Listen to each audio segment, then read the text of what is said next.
चंदौली जनपद में पिछले 48 घंटों से दहशत का पर्याय बने ट्रिपल मर्डर आरोपी गुरप्रीत सिंह का सोमवार देर रात पुलिस मुठभेड़ में अंत हो गया। सकलडीहा थाना क्षेत्र के दरियापुर इलाके में लोकेशन इन्वेस्टिगेशन और घटना के रिक्रिएशन के दौरान आरोपी ने पुलिस पर हमला कर दिया, जिसके बाद जवाबी कार्यवाही में उसे 2 गोलियां लगी। गंभीर हालत में जिला अस्पताल ले जाया गया, जहां चिकित्सकों ने उसे मृत घोषित कर दिया। मुठभेड़ में 2 पुलिसकर्मियों के घायल होने की भी सूचना है। पुलिस अधीक्षक आकाश पटेल के अनुसार आरोपी गुरप्रीत सिंह ने महज 2 दिनों के भीतर 3 सनसनीखेज हत्याओं को अंजाम देकर पूरे जिले और रेलवे सुरक्षा एजेंसियों में खलबली मचा दी थी। आरोपी ने पहले 2 अलग अलग ट्रेनों पैसेंजर ट्रेन और जम्मू तवी एक्सप्रेस में यात्रियों की गोली मारकर हत्या की। इसके बाद सोमवार सुबह अलीनगर थाना क्षेत्र स्थित एक निजी अस्पताल में घुसकर भर्ती महिला मरीज की गोली मारकर हत्या कर दी थी। महिला मरीज की हत्या के बाद अस्पताल में मौजूद लोगों और स्थानीय नागरिकों ने साहस दिखाते हुए आरोपी को मौके से ही पकड़ लिया था और पुलिस के हवाले कर दिया था। इसके बाद पुलिस लगातार उससे पूछताछ कर रही थी और वारदातों से जुड़े साक्ष्य जुटा रही थी।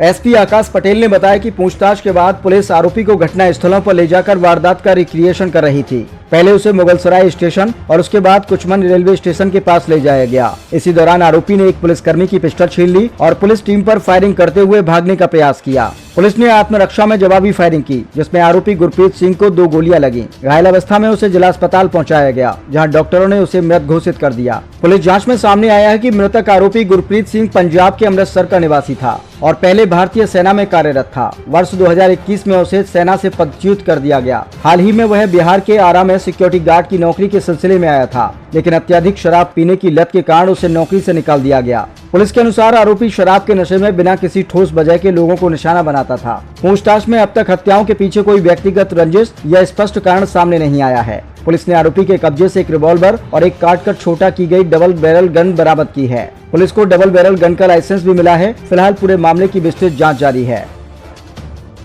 देखिए, जनपद चंदौली में थाना अलीनगर क्षेत्र में दिनांक 10 और 11 को 3 घटनाएं हुई थी, जिनमें 2 व्यक्तियों को अलग अलग ट्रेन में गोली मार के हत्या की गई थी और आज सुबह एक अस्पताल में एक महिला की गोली मार के हत्या की गई थी। इस प्रकरण में जो अस्पताल वाली घटना हुई थी, इसमें जो अभियुक्त था, इसको जनता के द्वारा पकड़ करके पुलिस हिरासत में दिया गया था।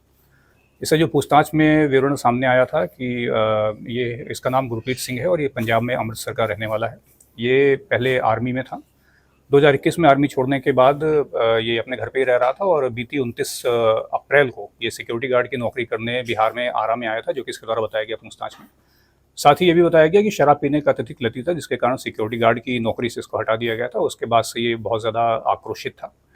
इसके बाद 9 तारीख को ये आरा से ट्रेन के माध्यम से प्रयागराज और चंदौली इन क्षेत्र में आसपास घूम रहा था और 10 तारीख को सुबह चंदौली में मुगलसराय स्टेशन से चलने वाली एक पैसेंजर ट्रेन में चढ़ करके इसके द्वारा एक अनजान व्यक्ति को, जिसको जानता भी नहीं था, उसकी गोली मार के हत्या कर दी गई थी। पुनः डीडीयू स्टेशन से ही जम्मू तवी एक्सप्रेस में चढ़ करके इसके द्वारा फिर एक व्यक्ति की गोली मार के हत्या की गई थी और आज सुबह अस्पताल वाली घटना इसके द्वारा कारित की गई थी। पूछताछ में इन घटनाओं के कारणों के संबंध में पूछने पर कोई ऐसा ठोस कारण इसके द्वारा नहीं बताया गया। ना ही ये मृतकों को जानता था, ना ही उनसे किसी प्रकार का झगड़ा हुआ। एकदम रैंडम रूप से इसके द्वारा घटना कारित की गई थी। आक्रोश में जो घटनाएं की गई थी। इसके पास से एक रिवॉल्वर और एक डबल बैरल गन, जो कि कट करके शॉट की गई थी, वो इसके पास से बरामद हुई है। साथ ही कई कारतूस बरामद हुए हैं। इस पूरी पूछताछ के बाद जो घटनाक्रम हुआ था, उसमें जीआरपी की टीम और थाने की टीम, साथ ही एसओजी संयुक्त टीम के द्वारा जो घटनास्थल का रिक्रिएशन था, उसके लिए इसको ले जाया गया था। जहाँ पे पहले मुगलसराय स्टेशन पर इसको ले जाया गया, वहाँ पर इसने बताया कि कहाँ पे रुका था, किस प्रकार से क्या क्या चीज़ इसने करी थी। इसके बाद जो पहली घटना हुई थी कुचमन रेलवे स्टेशन के पास, वहाँ पर इसको जब ले जाया गया तो इसके द्वारा पुलिस टीम की पिस्टल छीन करके फायरिंग करते हुए वहाँ से भाग गया। तत्काल वहाँ पे अतिरिक्त पुलिस बल को बुलाया गया और कॉम्बिंग की गई। घेराबंदी के दौरान इसके द्वारा पुनः पुलिस टीम पर फायरिंग की गई, जिसमें 2 पुलिसकर्मी भी घायल हुए हैं। जवाबी फायरिंग में इसको 2 गोली लगी हैं, जिसके बाद इसको उपचार के हेतु सीएचसी भिजवाया गया था। वहाँ से इसको जिला अस्पताल रेफर किया गया। जिला अस्पताल में लाने पर इसको यहाँ पर मृत घोषित कर दिया गया है और इसमें जो भी आगे की वैधानिक कार्रवाई है वो प्रस्तुत है। सर, इसके घर वालों से बात क्या हो पाई थी? जी, जिस समय इसकी अरेस्टिंग हुई थी उस समय घर वालों को सूचना दी गई थी। सर, ये जो असला इसके पास से बरामद हो, किस तरह का असला है? क्या वो लाइसेंसी असला है या? जी, जो इसके पास है डीबीबीएल डबल बैरल जो गन बरामद हुई है, उसका लाइसेंस भी मिला है इसके पास, वो लाइसेंसी वेपन है। पिस्टल का रिवॉल्वर का लाइसेंस नहीं मिला है, लेकिन ऐसा प्रतीत हो रहा है कि वो लाइसेंसी रिवॉल्वर वो भी हो सकती है। इस बारे में आगे जानकारी की जा रही है। सर, एक जानकारी ये चाहिए कि ये जो आदमी था, जो साइको, एक तरह से रैंडमली मर्डर इसने किया, तो कुछ पूछा तो बताया क्यों आखिर मर्डर कर रहा था? नहीं, इसके द्वारा कोई भी ऐसा ठोस कारण नहीं बताया गया।